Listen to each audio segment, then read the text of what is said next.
Hey guys, welcome back to the channel and some more bolt action. So we've been on a little bit of a pause with bolt action, but we're back. We're going to start a series here covering all the minor nations, as we then will also cover rules and everything for the major nations. But minor nations don't always get enough attention, so we wanted to do that since they were also nice enough to give or provide PDFs for all that more or less at launch. So good stuff to have. And so let's dive in. This first video will focus on Belgium. So as of at least September. So they get a couple of neat Army special rules. So first off, we get Forward Artillery Doctrine. The Forward Artillery Observer Unit may call an artillery barrage twice instead of once per game, so that's already pretty cool. Resolve the first barrage as normal, then after the first has been resolved, the observer may call a second when issued a fire order. So hey, that's pretty cool. Certainly not a lot of other folks get that special rule. Then highly motivated reserves. This is a neat one. Every inexperienced unit that has one or more pin markers can take a test to lose a pin marker if there are any enemy units within 12 immediately before an order token is given to it. Order die, rather. For example, a unit of infantry has 2 pin markers and there's an enemy within 12. When the infantry are allocated an order, they can test to lose a pin immediately before the order is taken. So you roll a d6, 4 through 6, they lose one of the pins. 1 through 3, they fail. Then once that's done, you still roll to see if they follow orders as normal. So pretty neat idea here, and really being successful with that multiple times a game will certainly have its advantages, as you don't have to waste time necessarily doing like rally orders and things like that. If you only have a couple of pins on you, you may be able to just shake that stuff loose. So pretty cool there. We also get the VB launcher, which is an attachment for rifles that basically makes it into a short-range light mortar with the following stats, and it does still let the infantrymen, choose to shoot as a rifleman or then use the light mortar if wanted. And again, with the range here, so 6 to 18 inches, one shot, counts as HE, and basically indirect fire, but also get you the little mini 1-inch template. So is it going to cause massive damage? Not necessarily, but a lot of times you'll be able to clip potentially like a couple of guys or even more if you can land it just right and they're just grouped super tight together. So just a neat little addition that they have here. So their infantry, you get our HQ unit, fairly standard stuff here. You got the platoon commanders, basically the lieutenants, company commanders if you want to go captain or major, and the usual 1 officer and up to 2 further men, and some of the usual weapons there. And then the costs associated with them. Medics as well. So the medic here, again, could be with up to 2 unarmed men, and again, their relative point costs there. No weapons for those guys. The previously mentioned forward observer, as we saw above. So for artillery, and the points there, again, up to 2 other men with weapons as kind of pictured. And then again, their points cost there. And of course, we get the infiltrator special rule for those guys. Now their infantry squad's pretty neat. And again, we saw the VB launcher above, although it is pretty pricey at 20 points. But I think maybe sprinkling a few of those in there, just giving your units something kind of somewhat unique. There's still, I think, a few other factions out there that have similar types of upgrades that we could use, like rifle grenades and so on. But anyway, 35 points for inexperienced, 50 if they are regular. That buys us the NCO and 4 men.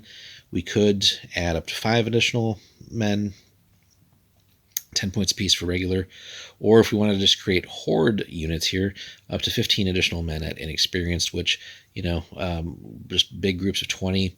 Now, if we can take advantage of that to get them into some solid cover or just very advantageous positions and hope that the pin tokens don't mount up too quickly, but that is pretty fun to be able to run 20-man units.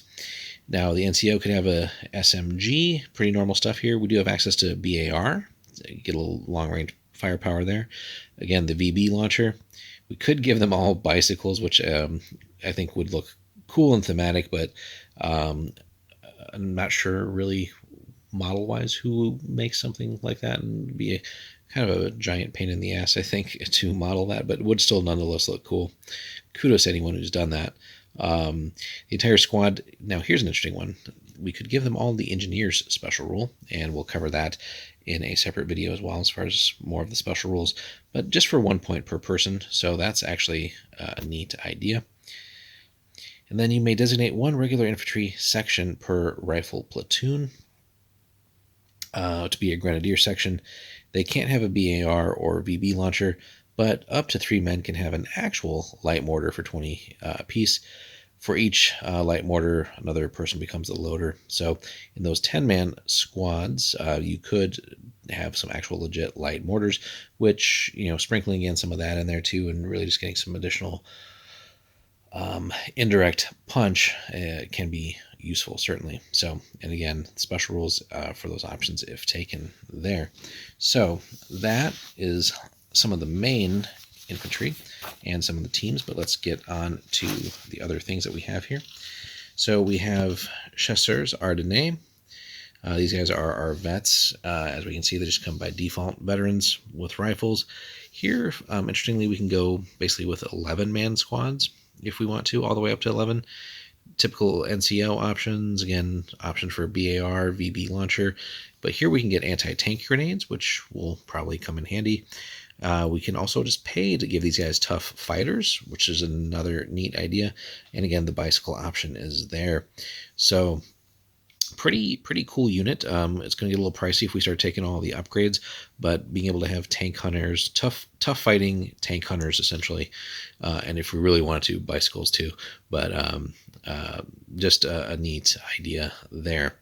So really some strong veterans. So, and another kind of neat thing with the force here, we could run a lot of like blobs of inexperienced infantry, but then they're just to take up space, soak up some of the damage, occasionally cause some damage, but getting these chasseurs into the right spots and doing some of the heavy lifting could be pretty potent as well. Cavalry, we have access to that. Cavalry carbines, again, could be up to 10 here. These guys are also vets. Again, we can pay to play as far as getting tough fighters. They can be mounted on horses, or this is another cool option, a little easier, I think, as well for models. The horses are easy to achieve too, but could be mounted on motorcycles and motorcycles with sidecars for +5 points per man. Gets a little pricey, but another cool option. And then the cavalry carbines, these short-barreled rifles count as pistols when used from horseback and rifles when used on foot or by motorcycle mounted units that fire from stationary. So not nearly as strong as like some of the other motorcycle things out there. The pistol things from horseback seems a little bit rough, but it's workable. It's not meant to be like an overpowered unit, but some cool options there. So far, with what we've seen, even though they're more like an early war force, a lot of flexibility in what they can do with the things that they have available to them. We get MG teams here, medium machine gun, pretty standard stuff. We could upgrade to a heavy gun and get that extra crewman for 20 points if we want to pay the cost for that, so that could be useful. Get the boys anti-tank rifle team, so pretty standard stuff there. Get the AT rifle for some decent, moderate, low-level tank hunting. Sniper teams, pretty standard stuff here, a little more expensive than I think they used to be, typically clocking around like 50 points for most factions back in the day. But team weapon, sniper, infiltrator, mortar team here. So a full-on mortar team, not just the light ones that we've seen so far. Starts as a light mortar. It's only a 2-man, but we can go medium, get the extra crewman, and then the fixed special rule. And the mediums can also add the spotter if we want to pay more points as well. So again, pretty decent set of options so far for these guys. Might be fun to actually build a Belgium force at some point. We do get artillery, not to be left out here. Again, default is light howitzers. We can pay to upgrade all the way from medium up through heavy. Gets progressively more expensive, of course, right? So plus 40 points for the medium, and then the heavies if you want to go that route, which again could be fun to bring some big boom tubes here. But plus 2 crewmen for 90 points. You can even get a gun shield, which is nice, and then also pay the cost for the spotters. So these guys can definitely still lay down some hurt. So not to be taken as a joke list here by any means. Still a lot of power here. Where they're going to lack, of course, is in some of the ability to take out heavier tanks, but if we're playing, essentially early war here, they can still actually do really, really well. And even in certain other cases too, with later war forces. But anyway, AT guns here, we just get a medium AT gun, but again, early war, certainly plenty of potency there. 3 men, gun shield. AA, we get 1 heavy auto cannon on a rotating platform. Has the flak special rule. 4 men for that. Okay, so just a little bit of everything, not spoiled for choices, of course. Not that the Belgians had too many different options, but on the tank side, the vehicle side, you'll see obviously like the early war influence and limitations here. So we get a light tank, which is the FT-17. It's really an armored carrier. We could replace the medium machine gun with a low velocity light AT gun for 30 points. Add that up there, make it an FT-18.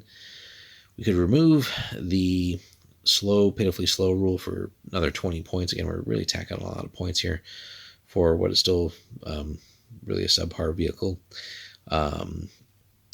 And the slow thing here, basically, we can't make a double speed run move at all. Could be given a run order to avoid the 1-man turret rule, but then it's really just there to get the basic speed. And the low velocity AT gun is weaker than normal ones, so it's only a +3 pen. But again, if we're playing like early period of the war, that might be enough in some cases. I think one of our best bets, though, is the tank destroyers here. So we get the Vickers Carden Lloyd Mark 6 47mm FRC tank destroyer. So pretty okay points cost here. Sorry for all the shaking. So we get the light AT gun. It's still an armored carrier, but we could replace all weapons with 1 turret-mounted light AT gun with a coax auto rifle for 8 points, which makes it the T-13. Now, downside there, it is open-topped, but I think that is a good option that we get there. About all we get. The Minerva armored car. Pretty neat as far as these early armored cars go, but basically a pintle-mounted forward-facing MMG. It is recce, so that's always nice. Open-topped is armored car, so 7 up there. Our actual most heavily armored vehicle is in this section too. We get the ACG-1. Pretty hefty points cost for all things considered, but we get a turret-mounted light AT gun with coax MMG. Counts as a light tank, and also still has recce, so really good stuff there, but obviously a hell of a lot more points than the Minervas and even a lot of the other things that we just looked at with the light tanks and so on and so forth. So, but if we want to pay the points cost, we're going to get some decent value out of that.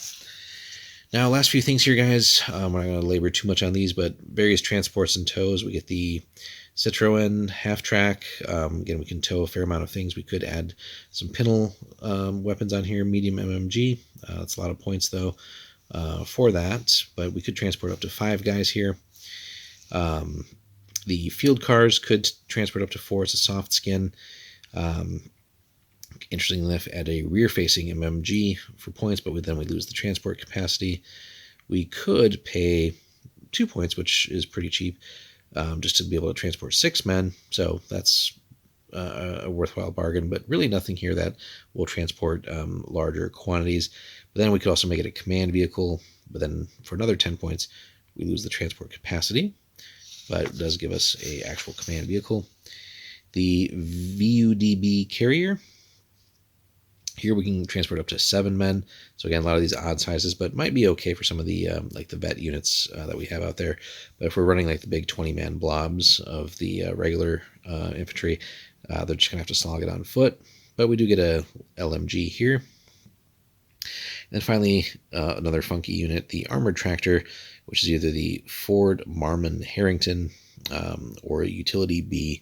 It is still 7 up, but it's an armored tractor. 4 men, interestingly enough, for transport. Slow rule, open topped, of course.